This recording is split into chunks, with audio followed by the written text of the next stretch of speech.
Halo semuanya, Assalamualaikum warahmatullahi wabarakatuh. Kembali lagi di YouTube channel aku. Pada kesempatan kali ini aku mau sharing mengenai latihan soal uji kompetensi dan juga pembahasannya part keempat. Pada part keempat kali ini akan ada beberapa soal. Soalnya mengenai mikrobiologi dan juga ada beberapa soal juga mengenai penanganan pasca panen. Mau tahu gimana soal-soalnya dan juga pembahasannya, tapi sebelum itu jangan lupa klik tombol subscribe, like, dan juga jangan lupa share ke seluruh media sosial kalian ya. Oke, langsung aja masuk ke videonya.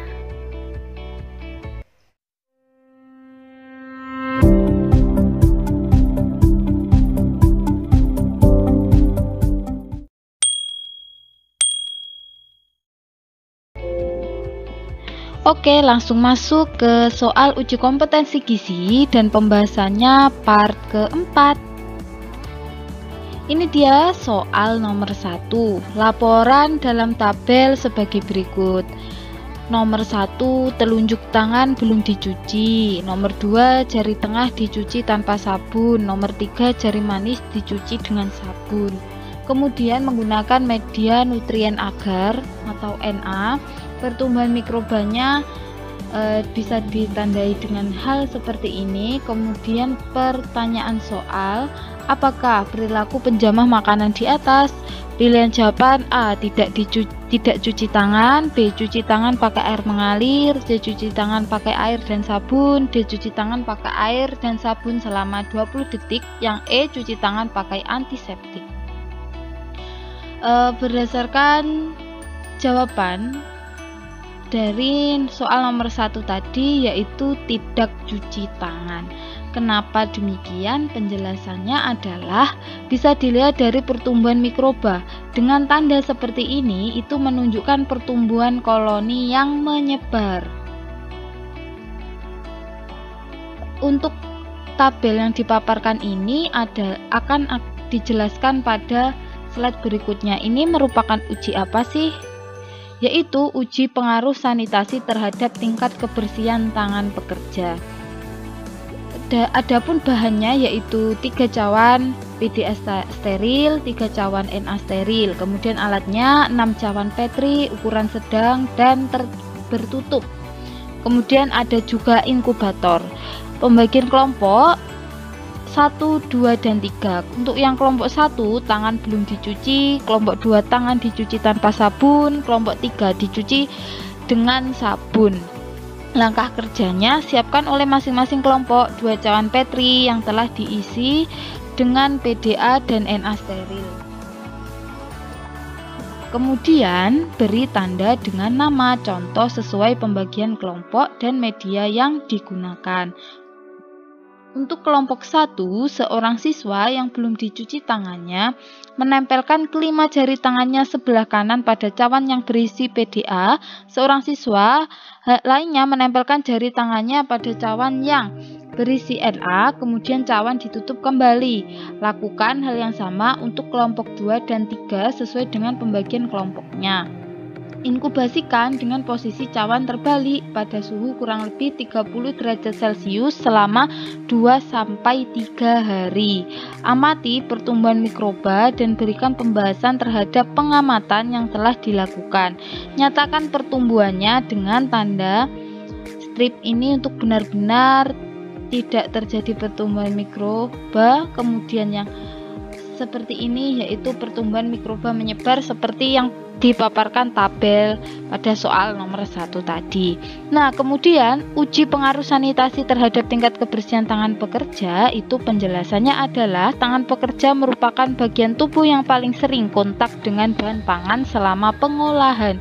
Perilaku yang kurang baik dari seorang pekerja, misalnya tidak mencuci tangan sebelum bekerja, mengorek kuping, tidak mencuci rambut, memegang hidung yang kena flu, bersin, mengeluarkan dahak selama bekerja, toilet yang kurang bersih, dan kebiasaan lainnya sangat potensial dapat memindahkan mikroorganisme patogen yang ada pada tubuhnya ke dalam makanan yang sedang diolah. Hal tersebut dapat berakibat terkontaminasinya makanan. Sangat dianjurkan agar pekerja selalu membersihkan tangannya sebelum bekerja, mencuci tangan dengan air bersih dan sabun.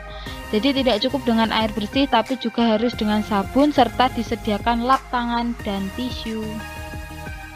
Langsung aja lanjut ke soal nomor 2. Setiap tempat pembuatan makanan untuk umum dituntut melindungi kesehatan konsumen dari makanan terkontaminasi oleh penjamah, ruang pengolahan, alat masak, dan bahan makanan. Untuk itu perlu uji kontaminasi. Pertanyaannya, metode apakah untuk ambil sampel kontaminan udara ruang pengolahan? Pilihan jawabannya yang A, metode cawan terbuka, B, metode rodak, C, metode bilas, D, metode oles atau swab, yang E, metode rectal swab. Selamat menjawab.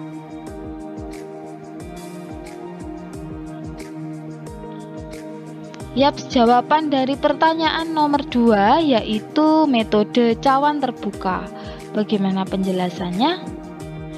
Ini dia metode cawan terbuka, yaitu uji kontaminasi udara ruang pengolahan. Ini uji kontaminasi ruang pengolahan, alat masak, bahan makanan. Jadi menggunakan metode apakah untuk ambil sampel kontaminan udara ruang pengolahan? Tentu saja dengan metode cawan terbuka. Metode cawan terbuka untuk menguji kontaminasi udara ruang pengolahan.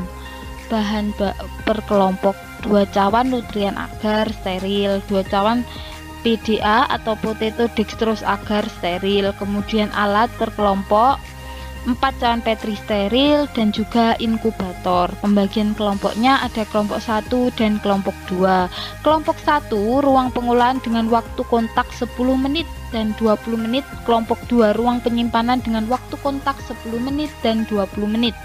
Langkah kerjanya, setiap kelompok menyiapkan 2 cawan natural agar, nutrien agar yang diberi tanda nama ruangan dengan waktu kontak 10 menit dan 20 menit, dan 2 cawan PDA atau potato dextrose agar yang diberi tanda nama ruangan dengan waktu kontak 10 menit dan 20 menit.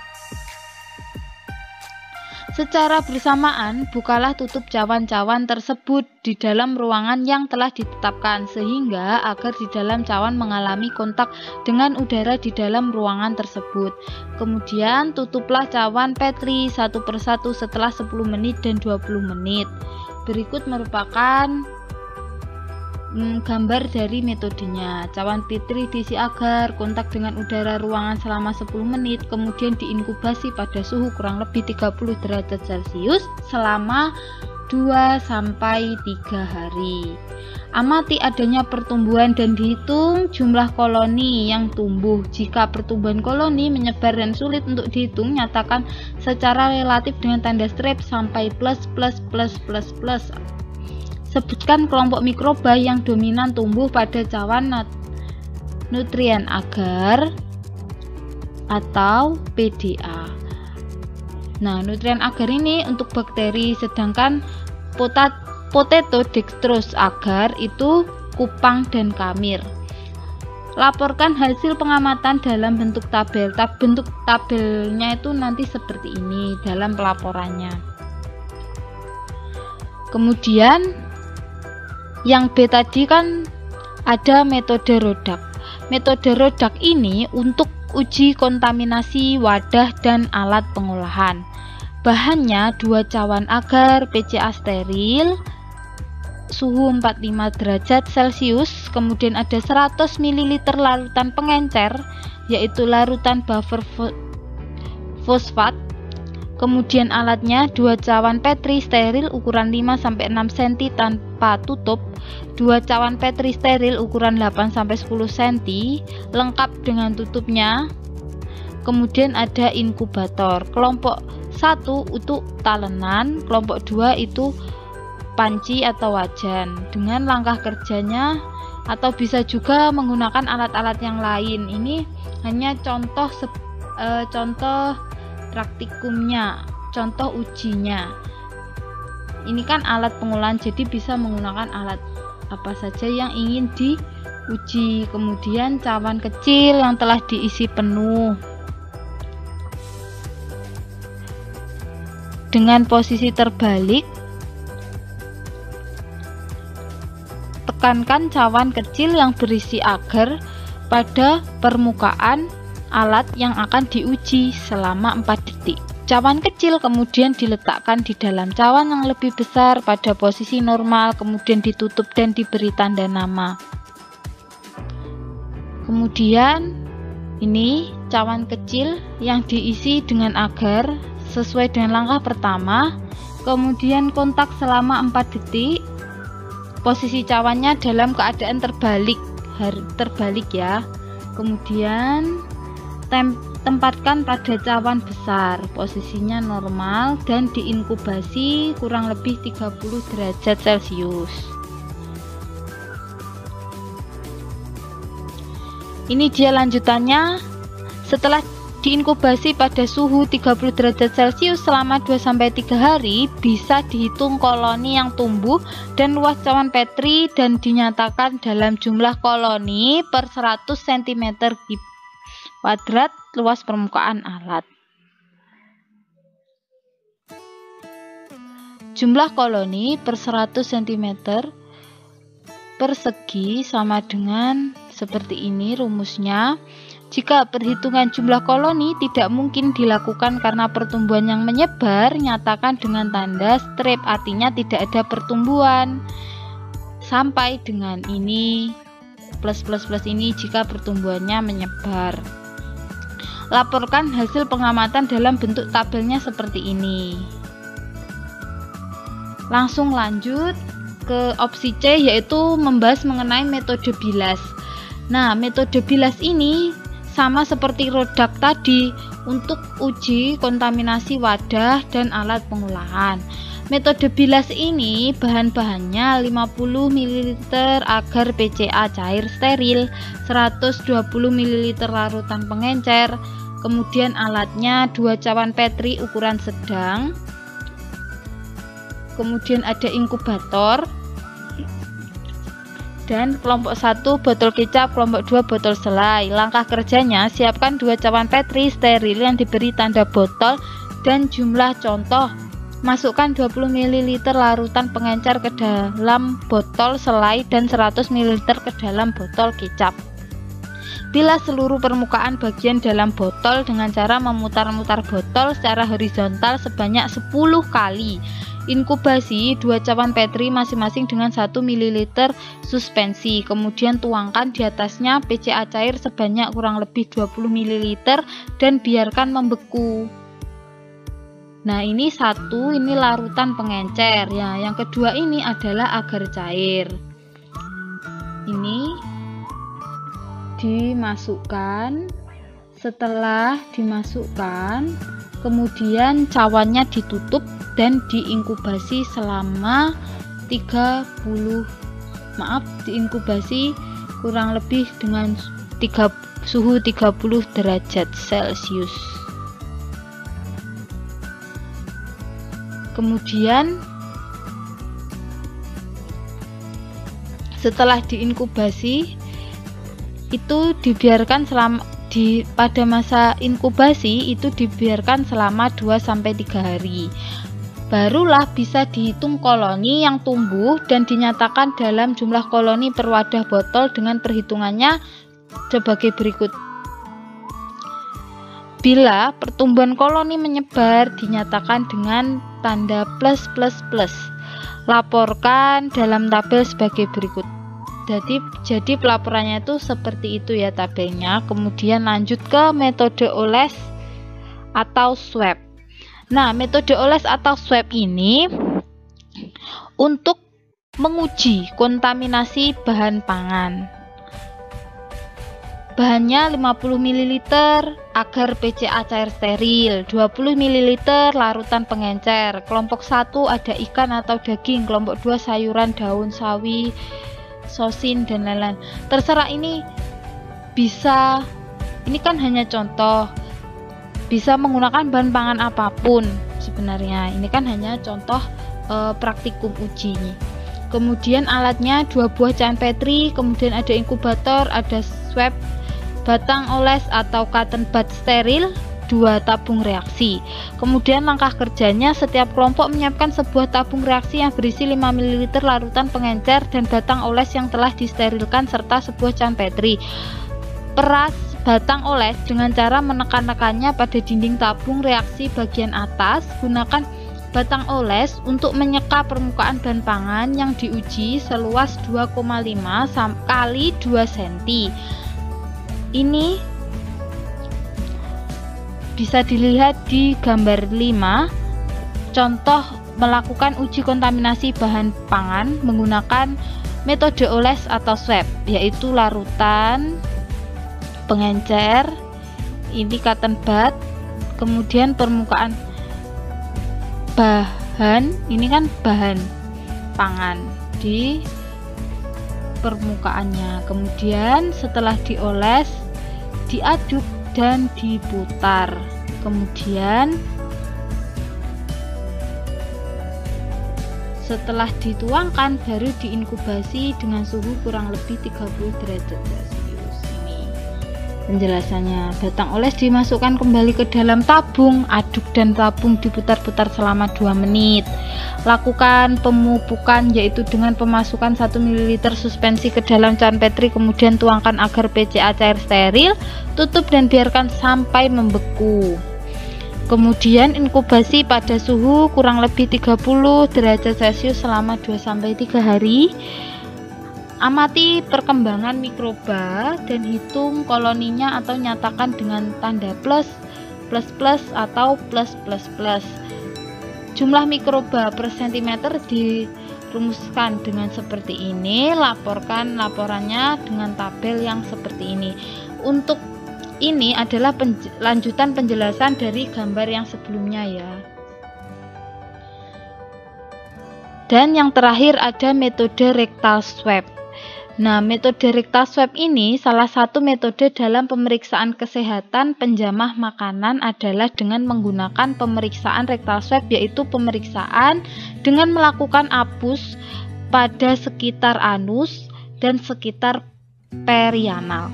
Rectal swab merupakan apusan yang dilakukan pada daerah rektum kurang lebih 2-3 cm di atas lubang anus. Kuman-kuman patogen penyebab gastroenteritis dapat diisolasi dari swab rektum. Kuman-kuman yang ditemukan dari swab rektum juga terdapat pada saluran pencernaan. Nah, ini dia secara singkat penjelasan yang tadi dipaparkan. Untuk metode cawan terbuka ini untuk menguji kontaminasi udara ruang pengolahan. Kan yang disoalkan tadi ini berarti kan benar jawabannya yang A. Kemudian untuk metode rodak yaitu uji kontaminasi wadah dan alat pengolahan. Metode bilas dan metode oles atau swab ini sama untuk menguji kontaminasi.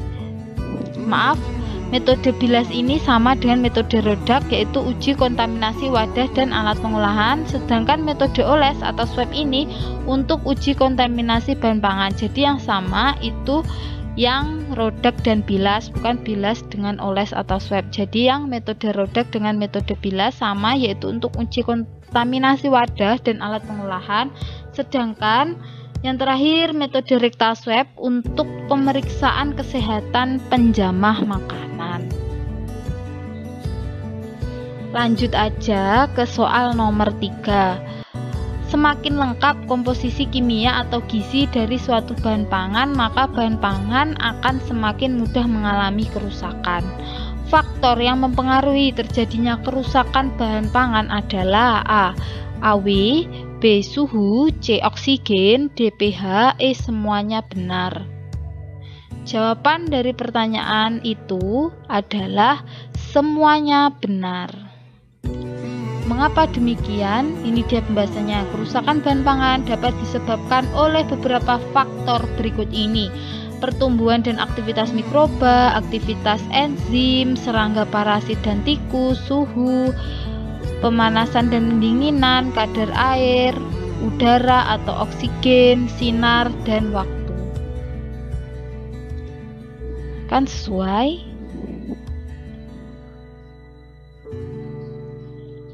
Kemudian lanjut ke soal yang nomor 4.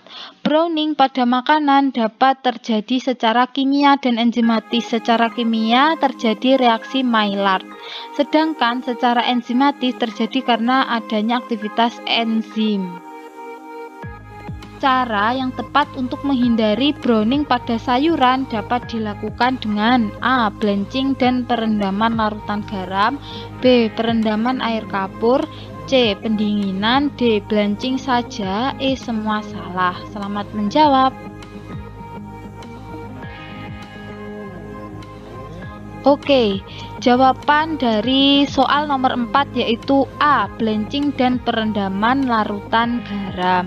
Bagaimana penjelasannya? Berikut merupakan pembahasan dari soal nomor 4, yaitu ini.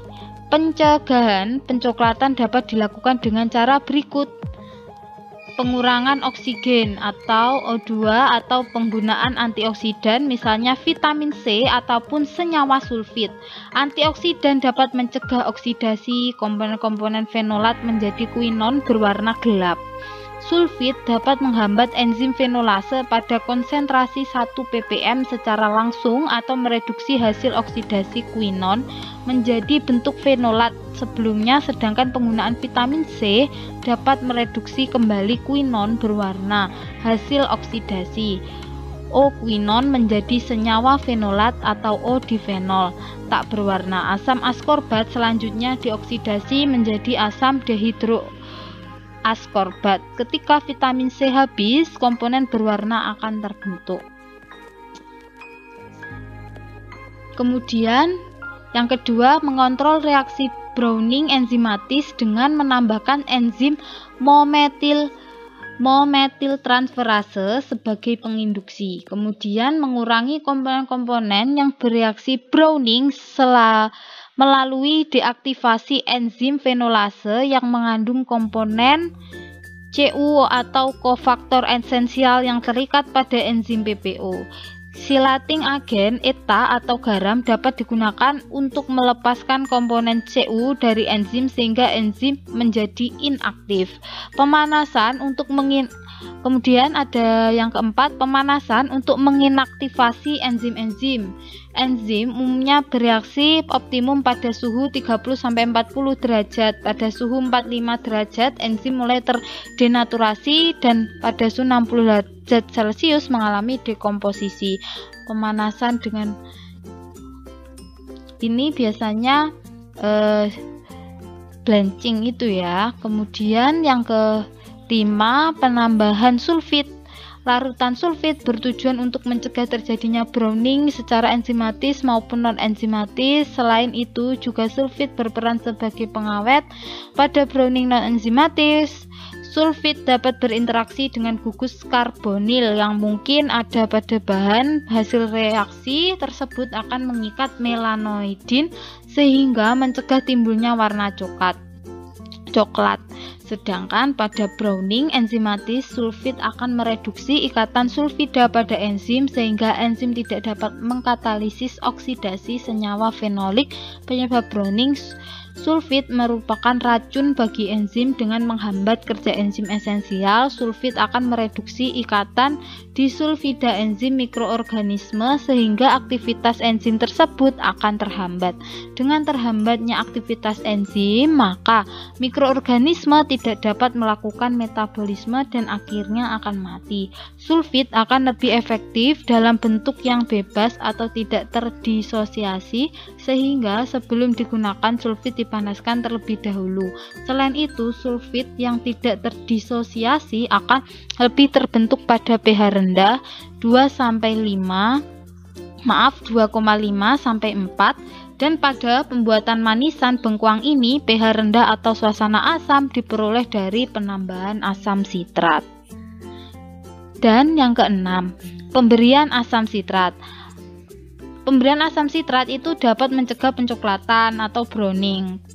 Asam sitrat adalah asam trikarboksilat yang tiap molekulnya mengandung 3 gugus karboksilat. Selain itu, ada 1 gugus hidroksil yang terikat pada atom karbon di tengah. Asam sitrat termasuk asidulan, yaitu senyawa kimia yang bersifat asam dan ditambahkan pada proses pengolahan makanan dengan berbagai tujuan. Asidulan dapat bertindak sebagai penegas rasa dan warna atau menyelubungi aftertaste yang tidak disukai. Sifat senyawa ini dapat mencegah pertumbuhan mikroba dan bertindak sebagai pengawet. Asam sitrat itu terdapat pada lemon, itu banyak, sangat mudah teroksidasi dan dapat digunakan sebagai pengikat oksigen untuk mencegah buah berubah menjadi berwarna coklat atau browning. Ini sebabnya mengapa bila potongan apel direndam di dalam jus lemon, warna putih khas apel akan lebih tahan lama. Karena menghambat browning tadi, asam ini ditambahkan pada manisan buah dengan tujuan menurunkan pH manisan yang cenderung sedang sampai di bawah 4,5. Dengan turunnya pH, maka kemungkinan mikroba berbahaya yang tumbuh semakin kecil. Sehingga itu, pH yang rendah akan mendisosiasi sulfit dan benzoat menjadi molekul-molekul yang aktif dan efektif menghambat mikroorganisme. Terima kasih telah menyimak materi dari latihan soal Ukom Gizi dan pembahasan part 4. Nantikan part-part selanjutnya dan jangan lupa tonton part 1, part 2, part 3 bila belum nonton. Jangan lupa juga like, komen, dan juga subscribe tentunya. Dan minta tolong juga untuk di-share ke seluruh media sosial kalian apabila informasi ini bermanfaat. Terima kasih.